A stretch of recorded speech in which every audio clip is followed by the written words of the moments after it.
Olá pessoal, tudo bem? Então voltando aí, né, a maratona de itens aí da VUNESP, ligada aí a prova de perícia, né, de perícia criminal, polícia científica. E hoje eu vou terminar de resolver aquele item ligado à energia de Gibbs, né, dentro da termoquímica, vamos dizer assim, beleza? Bom, a gente viu aí, né, a pergunta está ligada aí à espontaneidade de uma reação, né, que está ligada à temperatura, né, por exemplo, e a energia livre de Gibbs. Então, na nossa última aula, né, fazendo aí uma síntese, a gente viu o que significa aí entalpia, né, variação de entalpia, e variação de entropia. A gente viu que a entalpia está ligado à energia, né, que é liberada de um sistema ou que é absorvida por um sistema, né? Então a vizinhança pode transmitir energia para um sistema ou o sistema pode transmitir energia para a vizinhança. Então seria essa troca de energia entre sistemas aí. A gente viu que o ΔH está ligado aí à entalpia do produto, né, menos a entalpia dos reagentes. Então a gente viu lá que a gente tem reagentes sendo convertido, né, para produtos em uma reação química, e aí isso vai gerar para a gente o ΔH, né? A gente viu que a energia, né, dividido por uma quantidade de matéria, então a energia é dada em joule ou quilojoule, e quantidade de matéria aí no sistema internacional é dada em mol, então quilojoule por mol. A entropia aí a gente viu que está ligada à desordem no sistema, então quanto maior a desordem, maior a entropia, menor a desordem, menor a entropia. E a entropia então está ligado lá, né, a quantidade de energia, né, em forma de calor. A gente viu que a energia é dada em joule e temperatura, né, por exemplo, é dada em Kelvin. Então, quantidade de calor dividida por temperatura. Então, joule por Kelvin. Tá aqui. E a gente viu que o ΔG, né, a energia livre de Gibbs, é dada então pela variação, né, da quantidade de entalpia menos a variação, né, de entropia vezes temperatura. Então, ΔH menos entropia vezes temperatura. Isso seria lá a variação, né, ΔG, que a gente chama de energia livre de Gibbs. Bom, vamos ver então o que seria energia livre de Gibbs e tentar resolver esse item aí. Bom, energia livre de Gibbs. A energia livre de Gibbs, que a gente chama de ΔG, está ligado, né, à espontaneidade de uma reação. Então a gente viu que uma reação pode ser espontânea ou não, né? Era determinada, né, por apenas duas grandezas. A gente viu essas duas grandezas, né, a gente entendeu já as duas grandezas, né, a variação de entalpia, que é o ΔH, e a variação de entropia, que é o ΔS. Então, a gente viu que para uma reação ser espontânea, então o ΔH tem que ser menor que zero, ou seja, uma reação isotérmica. Então a gente viu que quando o ΔH é menor que zero, a gente tem uma reação isotérmica, né? Então a liberação de energia, né, do sistema. E a gente viu que para uma reação também ser espontânea, o ΔS, né, a entropia tem que ser maior que zero. Então a desordem ali, né, o nível de desordem tem que ser grande. Então o sistema reacional aqui, ó, tem que possuir, por exemplo, uma desorganização bastante grande, né, dos átomos. Então quanto mais desorganizados os átomos, mais essa reação será espontânea. Então a gente entende já a fórmula de Gibbs. Com esses dois dados a gente já consegue resolver então o item, né? Então quando o ΔH é menor que zero e quando o ΔS é maior que zero, aí a minha reação tende a ser espontânea. Porém, né, o Josiah Willard Gibbs descobriu que quando uma reação química espontânea ocorre, parte da energia liberada, né, a gente viu lá que está ligada à reação exotérmica, sempre é utilizada para reorganizar o sistema. E a gente viu que a reorganização do sistema, ou até a desorganização do sistema, está ligado à entropia, né? E aí ele viu também que essa parte de energia depende da temperatura. Então, com isso, ele chega o quê? Que a entropia vezes a temperatura, né, pode favorecer ou não, né, a espontaneidade de uma reação. Então ele vê que mais uma variável e mais uma grandeza física tem que estar presente aí, né, no meio, para eu saber se uma reação pode ser espontânea ou não. Então a gente tinha lá a reação isotérmica, que favorecia, né, a variação de entropia, que favorecia, né, ou não, e agora a gente viu que a temperatura também pode, né, estar envolvida aí no sistema. A partir disso, então, Gibbs, né, concluiu que a entalpia, a energia liberada, né, durante a reação, a entropia, que é o nível de desordem, e a temperatura são fatores determinantes para prever aí a espontaneidade de uma reação. Então ele tinha lá duas variáveis, né, que eram trabalhadas para né, verificar a espontaneidade de uma reação, então soma-se mais uma variável, não é soma literalmente, tá? Entendemos que ele está adicionando mais uma variável aí para identificar se a reação é espontânea ou não. Bom, assim, então, né, pode-se definir, né, que a energia livre de Gibbs, que é o ΔG que a gente chama, né, como energia útil de um sistema que resulta da diferença entre a entalpia, né, menos a entropia. E agora, com a temperatura, então a gente vê que a entropia está ligada à temperatura. Então, entropia vezes temperatura, né? ΔH vai ser, então, o quê? ΔH menos, né, entropia vezes temperatura. Vai gerar o ΔG nosso aí, que a gente sabe que é a energia livre de Gibbs. Então, essa multiplicação, né, então a entropia multiplicando-se com a temperatura, né, o que resulta na seguinte equação matemática que a gente viu. Então, ΔG, né, energia livre de Gibbs, é igual à variação, né, de entalpia menos, né, ΔS, né, variação de entropia vezes temperatura. Beleza? Aqui, né, tem uma fotinho aí do Gibbs, Josiah Willard Gibbs, e ele já adianta pra gente que para reação ser espontânea, olha só, o ΔG tem que ser menor que zero. Beleza? Então, para que a reação seja espontânea, o ΔG tem que ser menor que zero, ou tem que trazer um valor, né, abaixo de zero aí. Aqui estão as unidades, né, de medida aí, né, das grandezas, né? Então, o ΔG, como é energia, é dada em joule, né? A gente viu que o ΔH é dado em kJ por mol, né, dividido por uma quantidade de matéria. A temperatura é dada em Kelvin, né, uma temperatura, né, na escala absoluta, aí, vamos dizer assim. E o ΔS aí, né, a entropia, a gente viu que é calor dividido por temperatura. Então, calor é dado aí em joule e temperatura é dada em Kelvin. Então, joule por Kelvin. Bom, alguns detalhes, né, fundamentais aí sobre a energia de Gibbs. Então, como a energia livre de Gibbs é a energia que sobra, né, após uma reação química espontânea, logo ela é liberada. Assim sendo, uma reação só é espontânea se o resultado do ΔG for menor que zero. Então, Gibbs determina ali que para que uma reação aconteça, né, espontaneamente, para que uma reação seja espontânea, o ΔG, né, a variação lá que a gente viu, né, tem que ser menor que zero.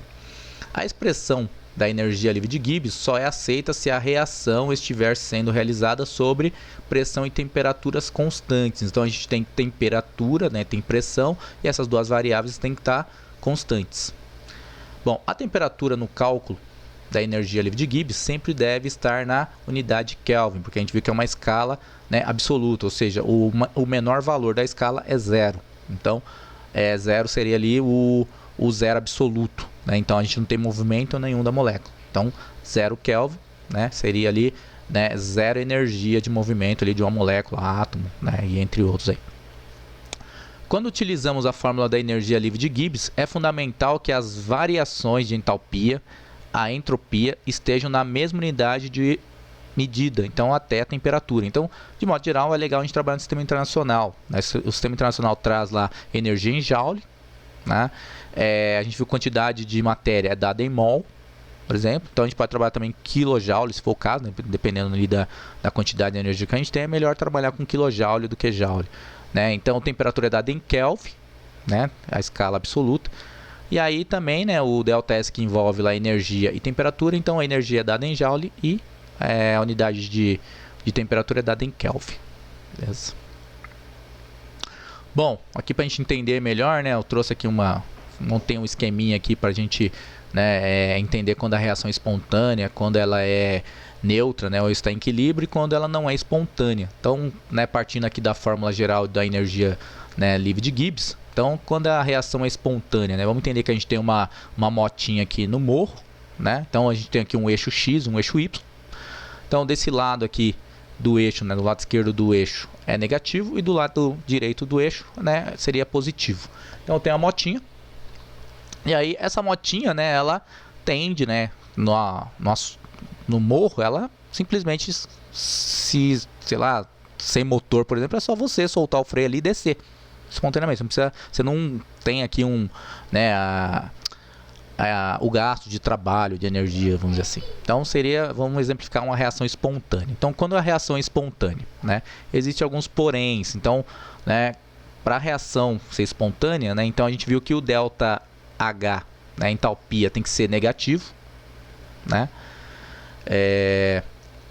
E a entropia ser positivo na formulinha, Então, quando a entalpia é negativa e a entropia é positiva, isso tudo favorece com que a reação seja espontânea. Aí eu coloquei valores aqui, né? Então, eu coloquei aqui que a entalpia é menos 2. E aí, a multiplicação da entropia, né, com a temperatura, tudo isso aqui vai gerar um valor de menos 4. Então, tudo isso aqui sendo resolvido, menos 4. Menos 2 com menos 4, menos 6. Então, como está abaixo de zero, então, nessas condições, né, a reação seria espontânea. Bom, nesse outro caso, a gente viu que a entropia é positiva. A entalpia é positiva e a entropia também, né? Então, nesse caso aqui, a minha entalpia é positiva, então eu coloquei um valor aqui, né, de mais 5, então positivo, então ela é endotérmica, teoricamente a reação deixa de ser favorecida, né? Então ela fica, né, dependendo aqui da entropia. Então eu coloquei aqui uma entropia positiva, né, também, e eu coloquei uma temperatura aqui absoluta de, né, positiva também 3. Então 3 vezes 2, 6, positivo, né, positivo vezes negativo, negativo. Então eu tenho a resolução aqui de menos 6 com mais 5. Então, né, a multiplicação aqui da entropia com a temperatura vai dar um valor maior, né, do que a entalpia. A entalpia aqui é positivo, só que, né, a multiplicação da entropia com a temperatura vai dar um valor aqui maior negativo. Então, menos 6 com mais 5, menos 1. Então, nesse caso, né, a minha reação continua sendo espontânea. Mesmo eu tendo lá, né, uma reação endotérmica, né, nessas condições eu tenho lá uma reação espontânea. Outro caso que pode aparecer é que a minha entalpia é negativa, então favorece lá que a reação seja espontânea, só que a minha entropia é negativa também, né? Então fica limitada aqui na entropia. E aí eu coloquei aqui alguns exemplos. Então a minha entalpia é menos 2, a multiplicação da entropia vezes a temperatura, né, vai gerar um valor 1 para mim. Então menos 2 com mais 1, menos 1. Então nesse caso, espontâneo. Outro caso aqui, ó, então vamos imaginar que teve um aumento aqui da entropia agora, né? Então a temperatura está constante, né? Tá ali com um valor constante, a entropia aumentou. E aí essa multiplicação vai gerar um valor maior, positivo, então 4. E aí, nesse caso aqui, ficaria dependendo da entalpia. Então se a entalpia permanecesse 2, né, teoricamente a minha reação deixaria de ser espontânea, ficaria maior que, né, 0. Como a minha entalpia, que ela é menor, acaba, né, sendo negativo, mas com valor maior, né, do que a multiplicação da entropia vezes a temperatura, então, né, a diferença aqui ainda continua negativo. Então, menos 2, né, acaba sendo menor que 0. Então, nessas condições, né, a minha reação continua sendo espontânea. Bom, então, aqui é espontâneo, né? Então, vamos dizer que a motinho perdeu o freio e desceu o morro aqui. Então não precisa ninguém de empurrar, não precisa gastar ali energia, trabalho, né, realizar trabalho para subir a motinha.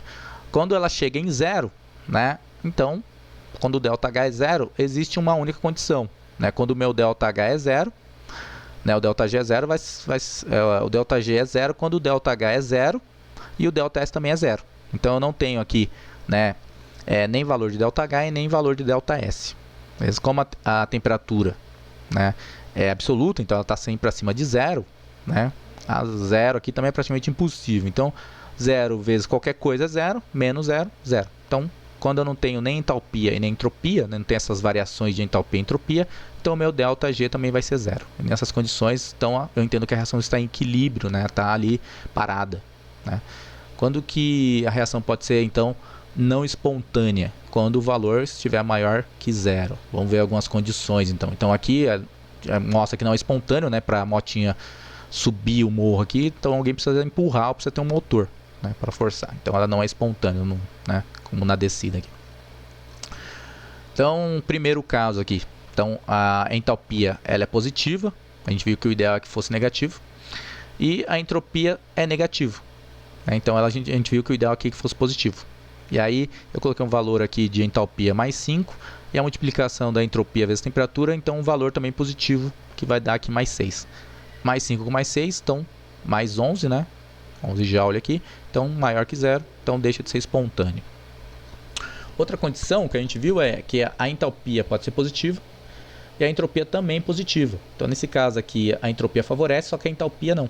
Aí eu coloquei um valor fixo aqui de mais 5, a multiplicação de entropia, né, com a temperatura vai dar um valor aqui positivo, né, vezes né? Negativo, negativo. Então, 2 vezes 2, 4. 4 positivo, né? Positivo com negativo, negativo. Então, mais 5 com menos 4. Mais 1. Então, nessas condições aqui, né? O meu limitador está sendo aqui, né? Teoricamente, a entalpia que está sendo, né, maior do que a multiplicação da entropia vezes a temperatura. Beleza? Então, como é maior, então acima de zero, deixa de ser espontâneo. Outra condição é quando, né, a entalpia é negativa, então favorece lá com que a reação seja espontânea, mas a entropia, né, acaba sendo negativa. Aí eu coloquei um exemplo, então minha entalpia é menos 2 e a multiplicação aqui da entropia vezes a temperatura, né, vai dar um valor aqui de 4 positivo. Então mais 4 com menos 2, mais 2, e nessas condições, então, maior que zero, a minha reação deixa de ser espontânea, né? Então ela acaba não sendo espontânea. E aí, né, a gente viu que a entalpia favorece, mas a entropia, e dependendo do valor da temperatura, né, acaba desfavorecendo aí com que a reação seja espontânea. Bom, com esses dados, gente, a gente já consegue resolver então o nosso item, né? Então a gente viu que o ideal, né, para que uma reação seja espontânea é que o ΔH seja menor que zero. Então a gente viu, né? Vamos ver aqui, ΔH igual a zero e ΔS igual a zero. A gente viu que a reação está em equilíbrio, então, né? Então o item A está fora. ΔH maior que zero. Então a gente viu que já pode descartar, né? Nessas condições aqui, né? E ΔS, né, igual a zero. Então zero vezes qualquer coisa é zero. Então aqui vai dar um valor positivo. Então vai dar um valor maior que zero. Então não vai dar espontâneo. Então o B também não é. O C, o ΔH, ele é menor que zero, então é um valor negativo, né? Então aqui é negativo, menos o ΔS positivo. Então aqui é positivo. Positivo vezes qualquer temperatura, positivo. Positivo vezes negativo, negativo, negativo com negativo. Então a gente sabe que o ΔG vai ser negativo. Nesse caso é espontâneo. Então, a gente entende que o C bate aqui, ó. Então a alternativa C já bate, né? Então bem provável que seja a alternativa C. Vamos ver a D. A D, o ΔH é positivo, então aqui é positivo, e o ΔS, né, ele acaba sendo um negativo, então positivo, negativo, negativo, negativo, positivo, positivo com positivo, então o ΔG aqui no final vai ser positivo, então é não espontâneo. E aí a gente vê outro caso aqui, que o ΔH é zero, e o ΔS ele é negativo, então negativo vezes qualquer coisa é negativo, negativo vezes negativo, positivo, então o final aqui vai ser positivo. E aí a gente vê que também não é espontâneo. Então nesse caso a gente tem, né, esse caso aqui, né, que a gente vê negativo, né, positivo, positivo vezes positivo, positivo, positivo vezes negativo, negativo. Então menos 2, a resolução disso aqui menos 4, menos 6. Então nessas condições seria a alternativa C, né, a única que bate aí, né, para a gente responder o item, né, uma parte da química é um pouco mais chata de trabalhar, né? Um pouco mais trabalhosa, vamos dizer assim, né? Então, a gente fala de termoquímica, é bastante amplo, tanto que eu tive que dividir esse item em 2 aulas, né? Acho que ficou bastante extenso aí, né? O tempo, mas eu espero ter conseguido atender aí, né? Tirar as dúvidas, né? Esclarecer aí, né, as dúvidas de vocês e, né, eu acho que com essas dicas, né, a gente consegue chegar aí na resolução e não só chegar, mas entender também, né, as variáveis, né, a formulinha de Gibbs, o que significa, para a gente tentar responder uma questão, né, não vai cair uma igual a essa, mas vai cair uma parecida, né, pode cair uma parecida dessa, e aí a gente acaba, né, conseguindo responder aí. Beleza? Então com isso eu finalizo, né, gente, a nossa resolução desse item, né? Um item um pouquinho mais chato de trabalhar, né? Mas eu acho que já deu para tirar bastante dúvida aí. E aí pode ser que caia até alguma questão sobre entalpia, né? Sobre entropia, né? E aí com esses dados a gente consegue resolver esses itens, beleza? Então boa sorte aí a todos, né, que estão estudando, né, aguardando aí o concurso, beleza? Abração, né? E até o próximo item aí. Falou, gente. Tchau, tchau.